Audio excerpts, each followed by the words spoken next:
வாழ்க்கை இனிமையாக ஆக வேண்டும் என்று சொன்னால், இனிமையான வாழ்க்கை என்று நாம எதை நினைக்கிறோம்? என் புள்ள கார் வாங்கணும், என் புள்ள பங்களா வாங்கணும், என் புள்ள கோடியில பொருளும், நான் பட்ட கஷ்டம் என் புள்ள படக்கூடாது, அதுக்காக நான் அவனை படிக்க வைக்கிறேன், அதுக்காக நான் உழைக்கிறேன். இப்படி ஓடி ஓடி உழைச்சி அந்த புள்ள காசு பணம் சம்பாதிக்கலாம். ஆனால் என் பிள்ளை நாளைக்கு மறுமையில அல்லாஹ்வுடைய புறத்தில் வெற்றி பெறவில்லை என்று சொன்னால் நரக நெருப்புக்கு விறகுகளாக மாறி விடுவானே. அல்லாஹ் காப்பாத்து. நாம மார்க்கத்தை விளங்கி இருக்கிறோங்க, நாம இந்த கொள்கையில நிக்கிறோம். என் பிள்ளை நாளைக்கு நரக நெருப்புக்கு இரையாகி விடக் கூடாது என்று சொன்னால், அப்ப அந்த அடிப்படை இரையச்சத்தை பிள்ளைங்களுக்கு சொல்லணுமா இல்லையா? பிள்ளைங்களை படிக்க வேணாம்னு சொல்றோம், அதை விட அடிப்படையானது இரையச்சம் தான். அந்த இரையச்சம் சேர்ந்தால்தான் அந்த குழந்தைகளுடைய இளமை வாழ்க்கை இனிமையாக இருக்கும். அளவற்ற அருளாளனும் நிகரற்ற பேரன்புடையனுமாகிய எல்லாம் அல்ல அல்லாஹுவை போற்றி புகழ்ந்தவனாக ஆரம்பம் செய்கின்றேன்.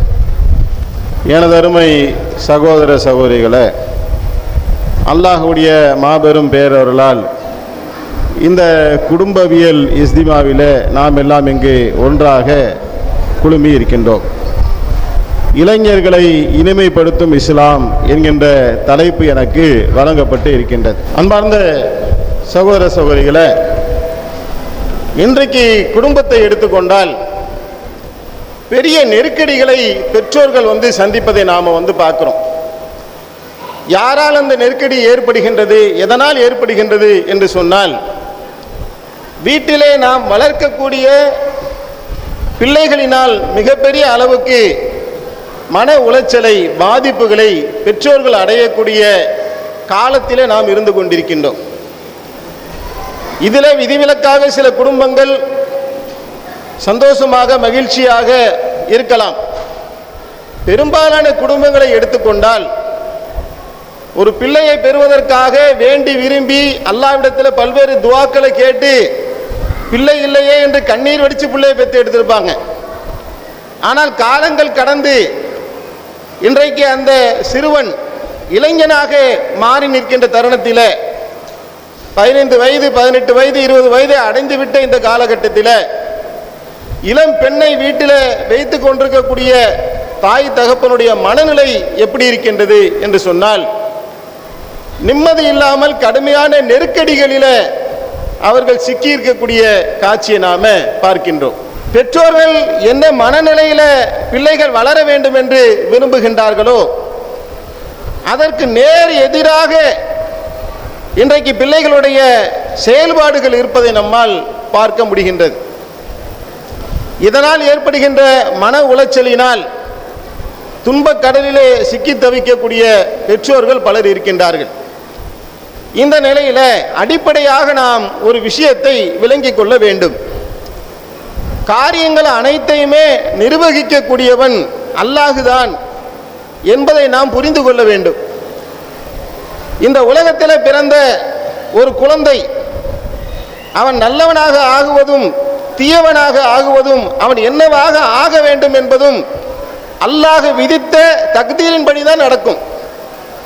நூஹ் நபியே ஒரு பிள்ளையை பெற்று வளர்த்தாலும் கூட அந்த பிள்ளை இப்படி போக வேண்டும் என்று அல்லாஹ் விதித்து விட்டான் என்று சொன்னால் அந்த விதியை மாற்றக்கூடிய திராணியோ சக்தியோ மனிதர்களாகிய நமக்கு கிடையாது.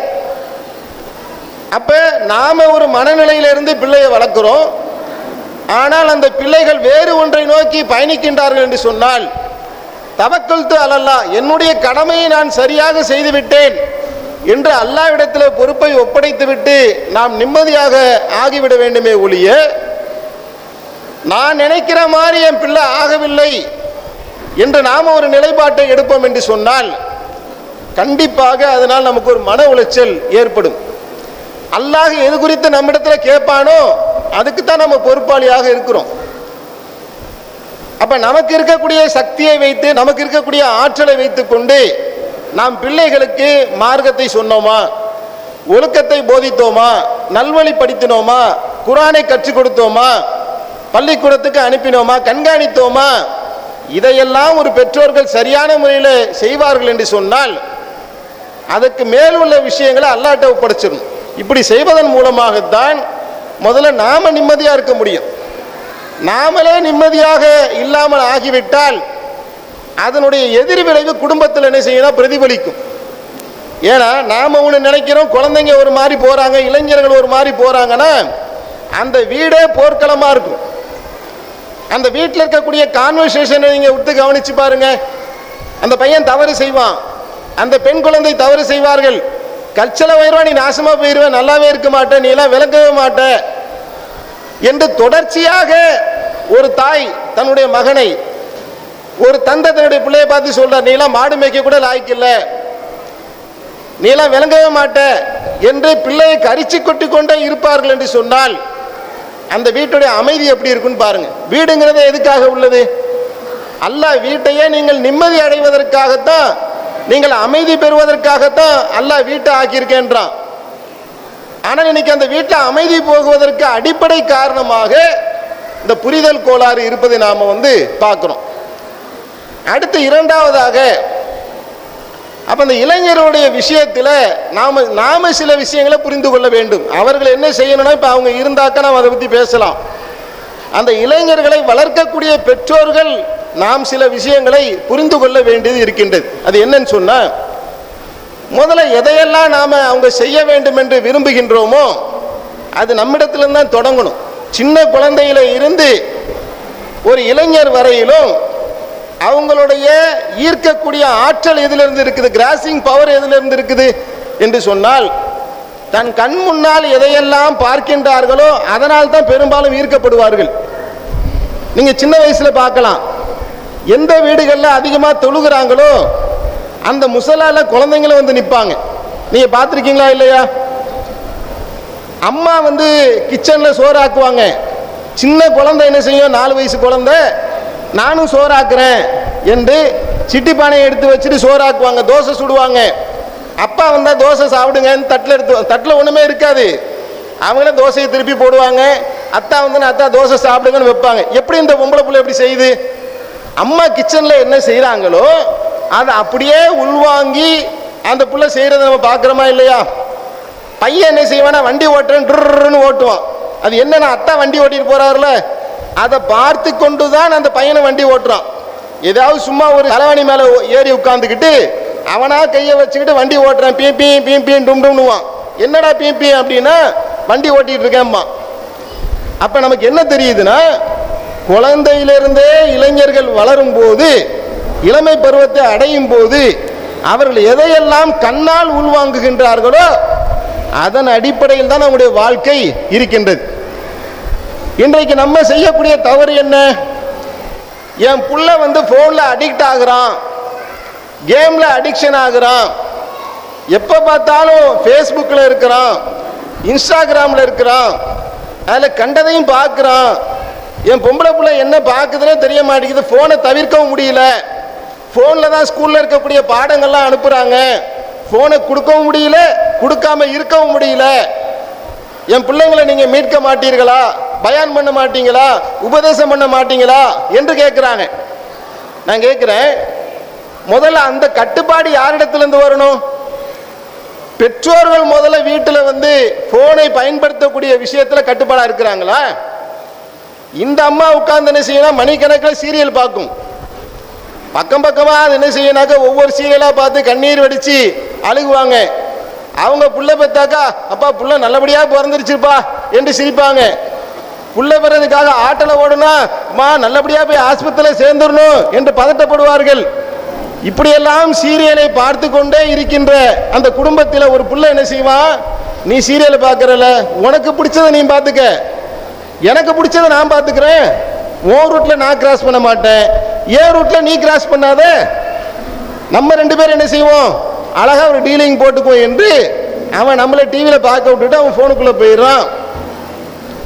அப்ப பிள்ளைகள் மார்க்கத்தை கற்றுக்கொள்ளக்கூடிய விஷயத்துல, கல்வியை கற்றுக்கொள்ளக்கூடிய விஷயத்துல ஒரு தாய் அதுல முன்னணியில இருக்க வேண்டும்.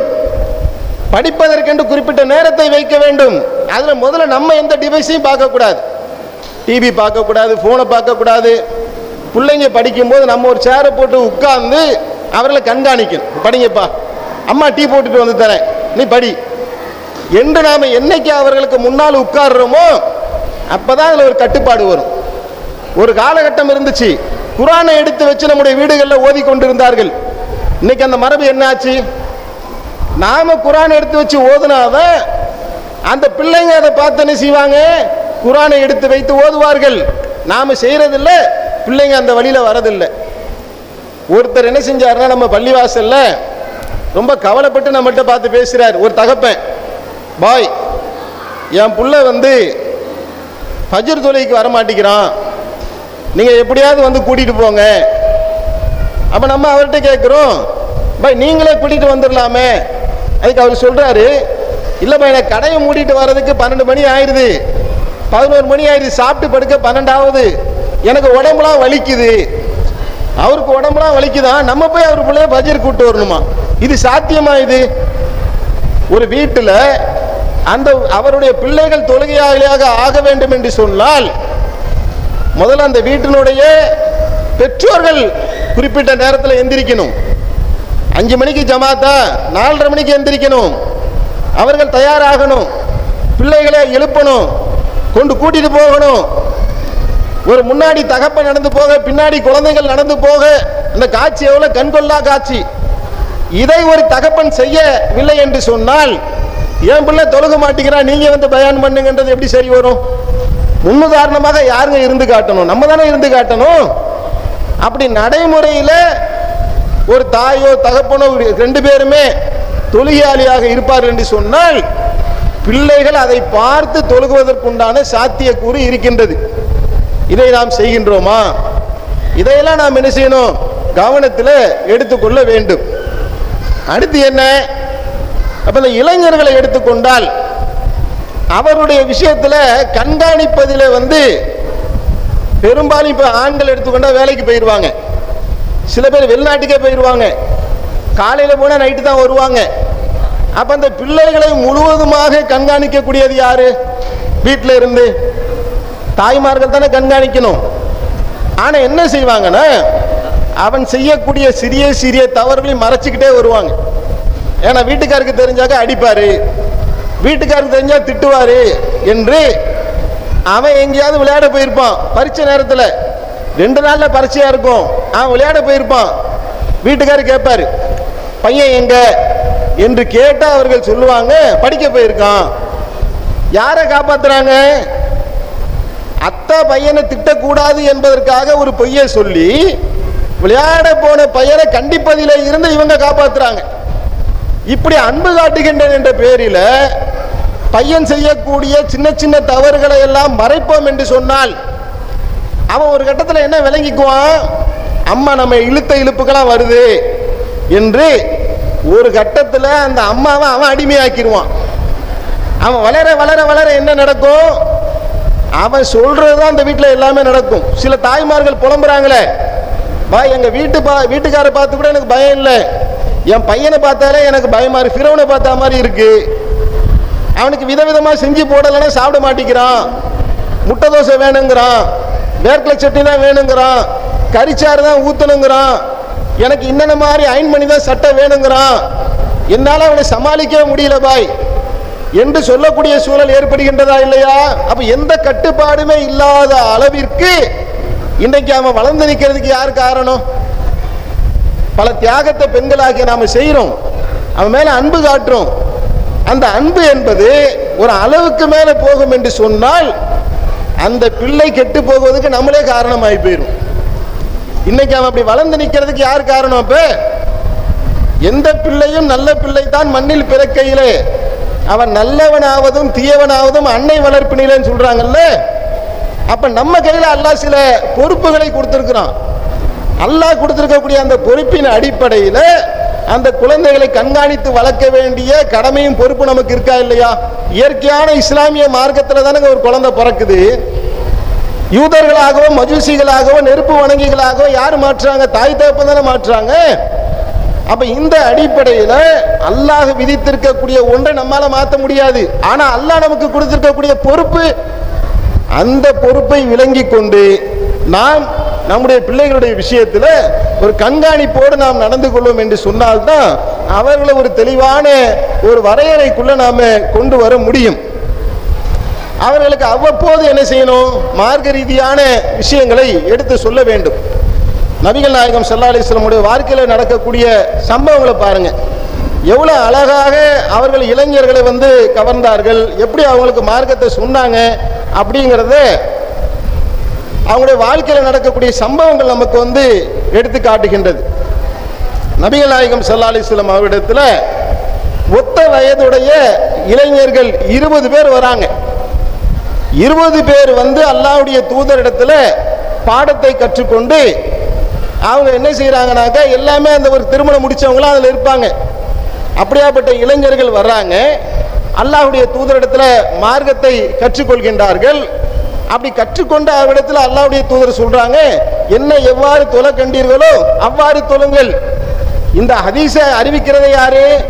மாலிக் பின் ஹுவைரிஸ் என்று சொல்லக்கூடிய ஒரு இளைஞர் தான் அறிவிக்கிறார். எவ்வளவு பிரபலமான ஹதீஸ் இது!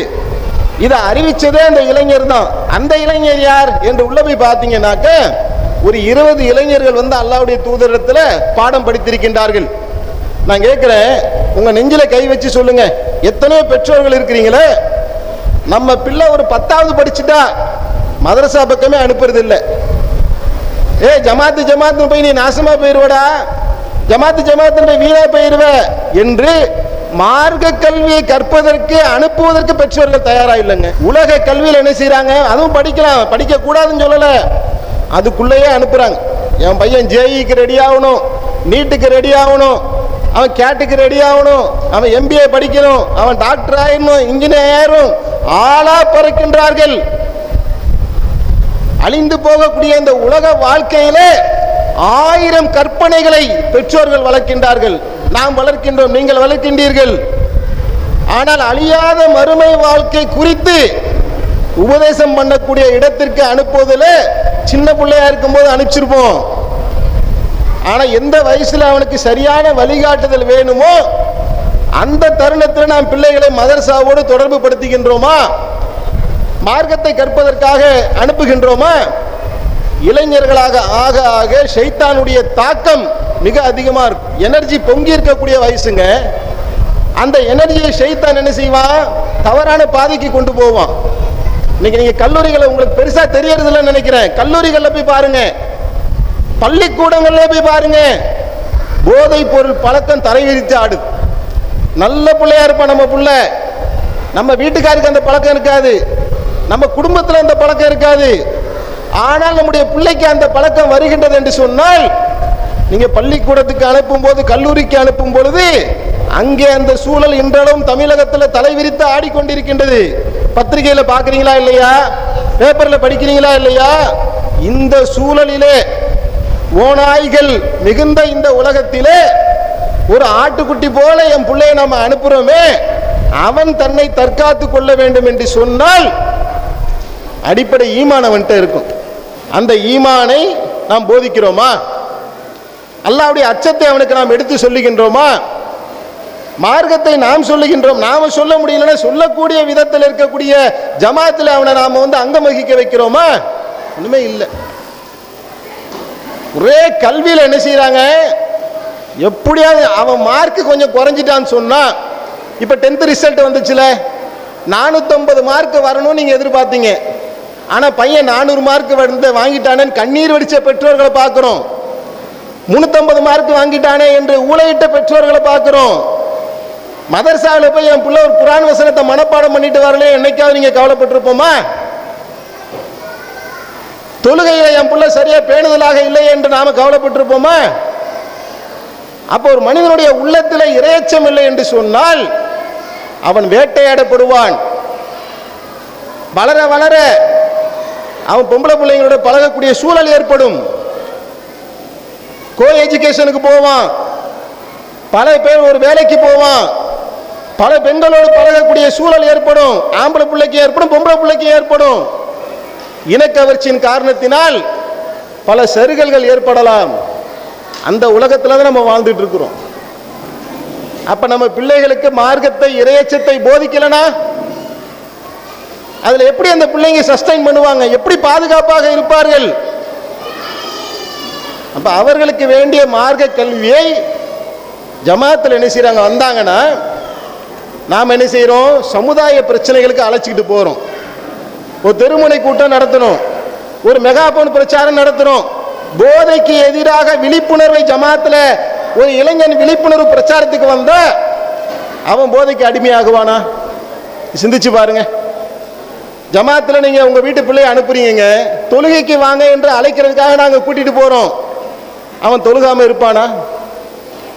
ஜமாத்துக்கு வராங்க, பெற்றோரிடத்துல பணிவாக நடந்து கொள்ள வேண்டும் என்று அல்லாஹ்வுடைய வேத வசனங்களை சொல்லி பிள்ளைகளை நாம தர்த்தீபு செய்யறோம், உங்களை கண்ணியப்படுத்துவானா கேவலப்படுத்துவானா? சம்மர் கிளாஸ்ல அங்க ஒரு குழந்தை அந்த சம்மர் கிளாஸ்ல கலந்துக்கிறான். சினிமா பார்ப்பதனுடைய சீரழிவுகளை குறித்து அந்த குழந்தைக்கு நாம பாடம் எல்லாருக்கும் எடுக்கிறோம். அன்னைக்கு சாயங்காலம் அவங்க அத்தாமா ஒரு படம் பார்க்கறதுக்காக அந்த பையனை கூட்டிட்டு போயிட்டாங்க. எங்க போறோம்னு சொல்லல, பையனை கூட்டிட்டு போயிட்டாங்க.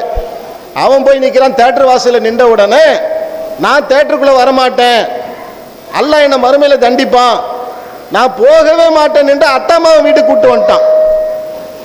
பாருங்க, தாய் தகப்பன் தியேட்டர் வாசல்ல போய் நிற்கிறாங்க. கோடை கால சம்மர் கிளாஸ்க்கு 10 நாளைக்கு வந்த பையனிடத்துல சொன்ன மார்க்க விஷயத்தை அல்லாஹ்வுடைய உள்ளத்தில் ஆழமாக போட்டிருக்கின்ற காரணத்தினால் அவன் என்ன செய்யறான்? பெற்றோர்களை நேர்வழிக்கு கொண்டு வந்தான் என்று சொன்னால் அப்ப இதோட பவர் என்ன? பிற ஜமாத்துகள் இருக்கிற மாதிரி நம்ம என்ன அரபி வார்த்தைகளை மட்டுமே கற்றுக் கொடுத்துட்டு அனுப்புறோமா? பிள்ளைகளை எவ்வளவு தூரம் நாம மார்க்கத்தை சொல்லி தரோம், அல்லாஹ்வுடைய தூதருடைய வரலாறை சொல்லி தரோம்.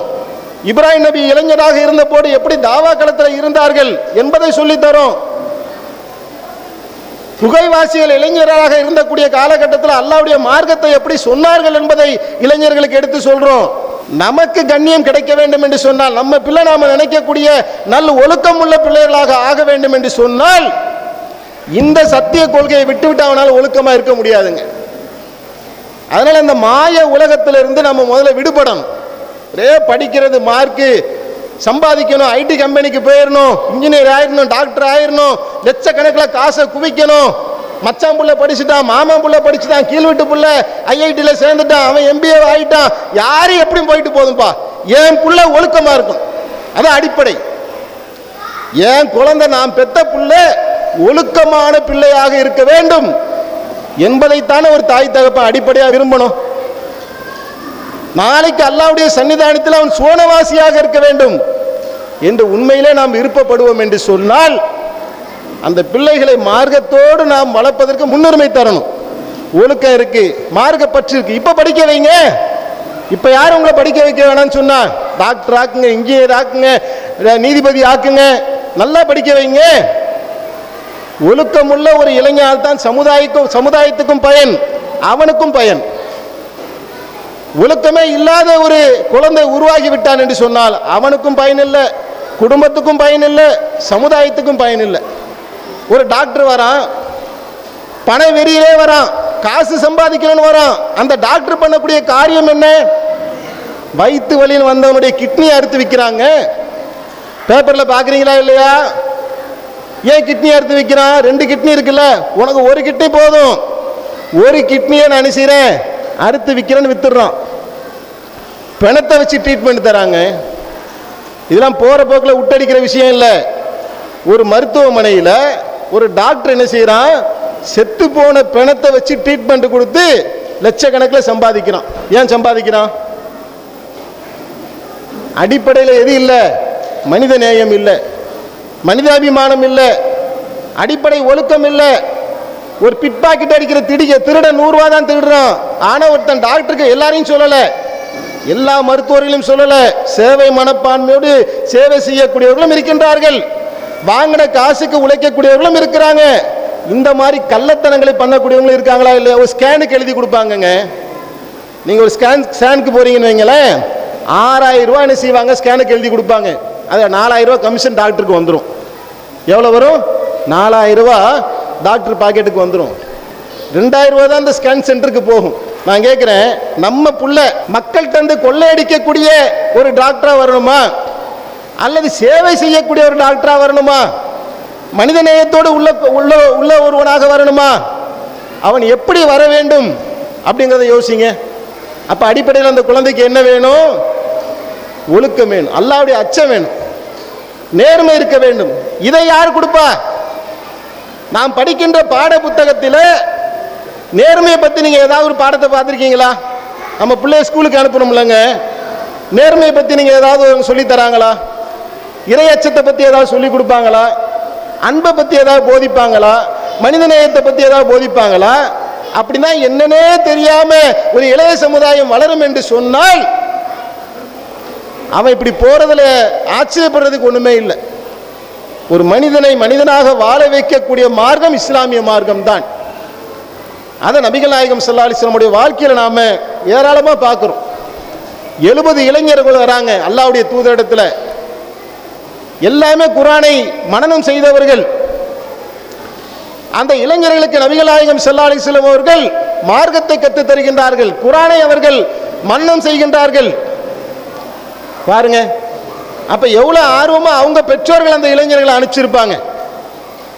அந்த இளைஞர்களை பெற்றெடுத்த தாய் தன்னுடைய மகன் அல்லாஹ்வுடைய தூதரிடத்தில் போக வேண்டும், குர்ஆனை மனனம் செய்ய வேண்டும், மார்க்கத்தை கற்றுக்கொள்ள வேண்டும் என்பதில் ஆர்வமாக இருந்தால் தானே அப்படி அனுப்பியிருப்பாங்க.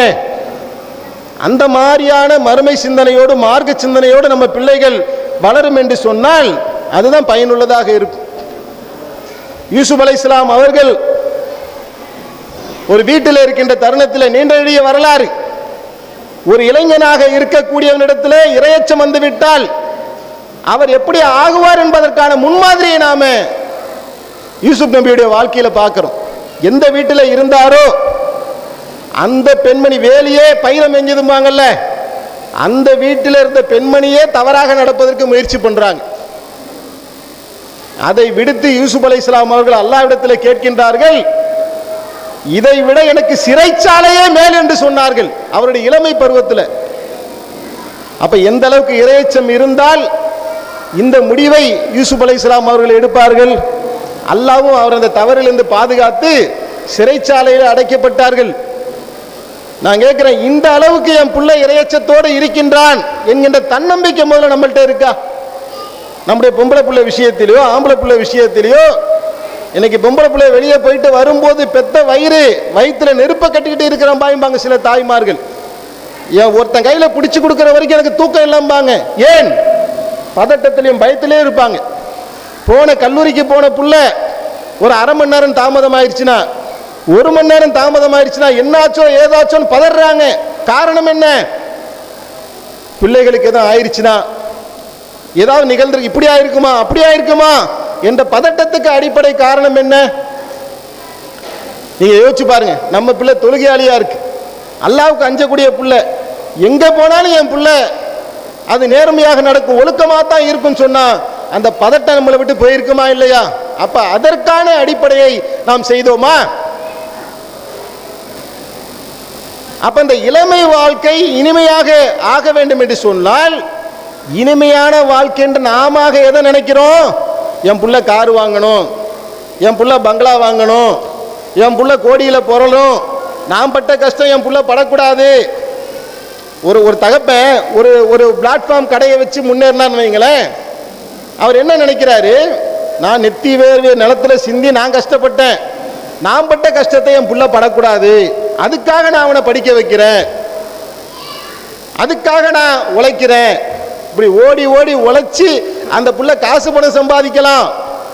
ஆனால் என் பிள்ளை நாளைக்கு மறுமையில் அல்லாஹ்வுடைய புறத்தில் வெற்றி பெறவில்லை என்று சொன்னால் நரக நெருப்புக்கு விறகுகளாக மாறிவிடுவானே. அல்லாஹ் காப்பாத்து. நாம மார்க்கத்தை விளங்கி இருக்கிறோங்க, நாம இந்த கொள்கையில நிற்கிறோம். என் பிள்ளை நாளைக்கு நரக நெருப்புக்கு இரையாகி விடக்கூடாது என்று சொன்னால் அப்ப அந்த அடிப்படை இரையச்சத்தை பிள்ளைங்களுக்கு சொல்லணுமா இல்லையா? படிக்க வைக்க வேணான்னு சொல்லலை. இவ்வளவு நேரம் பயான் பேசி பிள்ளைங்களை படிக்க வேணான்னு சொல்றோம். அதை விட அடிப்படையானது இரையச்சம் தான். அந்த இரையச்சம் சேர்ந்தால்தான் அந்த குழந்தைங்களுடைய இளமை வாழ்க்கை இனிமையாக இருக்கும். ஐடின்னு படிக்க வைக்கிறாங்கங்க. நீங்க பாருங்க, பெங்களூர்ல போய் பாருங்க, ஐடில படிக்கிறாங்க. மாசம் 1 லட்ச ரூபா 2 லட்ச ரூபா சம்பளம் வாங்குறாங்க. ஆனால் கல்யாணம் பண்றாங்க, 3 மாசத்துல பிரிஞ்சிடறாங்க. இதுக்கு என்ன காரணம்? குடும்பம்னா என்னன்னு தெரியல, பொண்டாட்டினா என்னன்னு புருஷனுக்கு தெரியல, புருஷனா என்னன்னு பொண்டாட்டிக்கு தெரியல, ஒரு மாமியார்கிட்ட எப்படி நடந்துக்கணும்ட்டு மருமகளுக்கு தெரியல, ஒரு பிள்ளைய பத்தா எப்படி வளர்க்கணும் தெரியலங்க, சோறாக்க தெரியல. எல்லாம் ஸ்விக்கி சொமோட்டோல ஆர்டர் போட்டுக்க. என்ன நீ எப்படி எதிர்த்து பேசுவ? நீயும் சம்பாதிக்கிற நானும் சம்பாதிக்கிறேன். ரொம்ப ஓவரா பேசினா டைவர்ஸ் நோட்டீஸ் அனுப்பிடுறேன், நான் போய்கிட்டு என் வேலையை நான் பார்க்குறேன், உன் வேலையை நீ பாரு. இந்த மார்க்கத்தில் லக்கும் தீனுக்கும் வழி எதுன்னு சொல்லுவோம்ல, ஓ மார்க்கம் உனக்கு என் மார்க்கம் எனக்குன்னு மார்க்கத்தில் எப்படி சொல்லுவோமோ அந்த மாதிரி எப்படி ஆகுறாங்க. இந்த பார், ஓவரா என்கிட்ட பேசாத, உன் வேலையை நீ பார்த்துக்க, என் வேலையை நான் பார்த்துக்கிறேன் என்று நிறைய படிக்கிறாங்கல்ல, அவங்க கிட்ட வாழ்க்கையில தோத்து போயிடுறாங்க. காசு பணத்தில் சக்சஸ் ஆயிட்டாங்க, காரு பங்களா வாங்கிட்டாங்க, நிம்மதி, காசு பணத்தை கொடுத்து நிம்மதி வாங்க முடியுமா? மன அமைதியை வாங்க முடியுமா? இனிமையான வாழ்க்கையை வாழ முடியுமா? நிம்மதி வேண்டும் என்று சொன்னால், மன அமைதி வேண்டும் என்று சொன்னால், உங்கள் பிள்ளைகளுடைய இளமை வாழ்க்கை இனிமையாக அமைய வேண்டும் என்று சொன்னால் அல்லாஹ் அறைகூவல் விடுக்கின்றான். அல்லாஹ்வை நினைவு கூறுவதை கொண்டுதான் உள்ளங்கள் அமைதி அடைகின்றன. அலா அறிந்து கொள்ளுங்கள், அல்லாஹ்வை நினைவு கூறுவதை கொண்டுதான் உள்ளங்கள் அமைதி அடைகின்றன. அப்ப என் பிள்ளைக்கு மன அமைதி வேணும், என் பிள்ளை நிம்மதியா இருக்கணும், என் பிள்ளை அல்லாஹ்வுடைய அருளே இருக்க வேண்டும் என்று ஒரு தாய் ஒரு தகப்பன் உண்மையிலே மனமாற விரும்புவார்கள் என்று சொன்னால் அவர்கள் காட்டக்கூடிய பாதை மார்க்கத்தினுடைய பாதையாக இருக்க வேண்டும். அதை செகண்டரியா வைக்கணும், அது இரண்டாவது. அது அல்லாஹ் நாடிய ரிஸ்க் என் பிள்ளைக்கு தருவான்ப்பா, ஒழுக்கம் தான் முக்கியம். எந்த இடத்துக்கு அனுப்புனா என் பிள்ளை தொழுகை 5 நேரம் தொழுகுவானோ அங்கதான் வேலைக்கு அனுப்புவேன். 10,000 ரூபாய் சம்பளம் கம்மியா கிடைச்சா கூட பரவாயில்லப்பா, அவன் கோடீஸ்வரன் ஆகாட்டிலும் பரவாயில்ல, தொழுகை இருக்குதா, ஒழுக்கம் இருக்குதா, இபாதத் இருக்குதா, இதற்குத்தான் நான் முக்கியத்துவம் தருவேன் என்று பார்த்து பார்த்து நாம் பிள்ளைகளுக்கு செய்வோம் என்று சொன்னால் அந்த பிள்ளைகளுடைய இந்த உலக வாழ்க்கையும் நன்றாக இருக்கும், மறுமை வாழ்க்கையும் நன்றாக அமையும் என்பதை கூறி, இளைஞர்களின் இந்த இளமை வாழ்க்கை இனிமையாக அமைய வேண்டும் என்று சொன்னால் மார்க்கத்தின் அடிப்படையில் பிள்ளைகளை நாம் வளர்த்தெடுக்க வேண்டும். அதன் மூலமாக நம்முடைய பிள்ளைகள் இந்த உலகத்திலும் மறுமையிலும் வெற்றி பெற்ற நன்மக்களாக அமைவார்கள் என்று கூறி என்னுடைய உரையை நிறைவு செய்கின்றேன். வாஹிருதுவானா அனில் ஹம்துலில்லாஹி ரப்பில் ஆலமீன். அல்லாஹு அக்பர், அல்லாஹ்